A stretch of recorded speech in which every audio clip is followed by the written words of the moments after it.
এই ক্ষমা বা এই গুণ যদি আমরা আমাদের জীবনে গ্রহণ করি তাহলে এটার উপকারটা কি?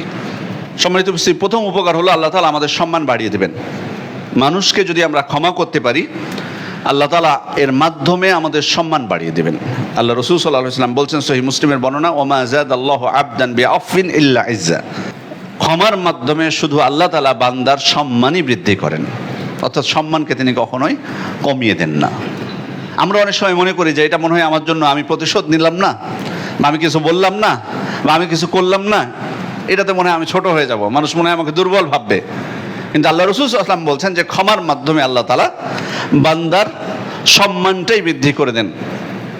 কোনোভাবেই সম্মানহানি হয় না, সম্মান কমে যায় না, বরং বান্দার সম্মান বৃদ্ধি পায়। আবু দারদা রাদিয়াল্লাহু আনহুকে জিজ্ঞেস করা হলো, মানে আযযুন নাস, মানুষের মধ্যে সর্বাধিক সম্মানিত ব্যক্তি কে? তখন তিনি বলছেন আল্লাযিনা ইয়াফুনা ইযা কদিরু, অর্থাৎ প্রতিশোধ নেওয়ার ক্ষমতা থাকা সত্ত্বেও যারা ক্ষমা করে দেয়। প্রতিশোধ নেওয়ার তার ক্ষমতা আছে, কিন্তু এরপরেও ক্ষমা করে দিচ্ছে।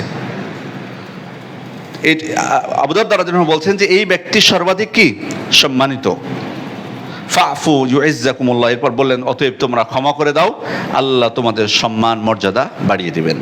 তাহলে এই বর্ণনাগুলো থেকে স্পষ্ট বোঝা যায় যে মানুষকে ক্ষমা করার মাধ্যমে আল্লাহ তাআলার নিকট বা দুনিয়াতে আমাদের মর্যাদা বেড়ে যাবে।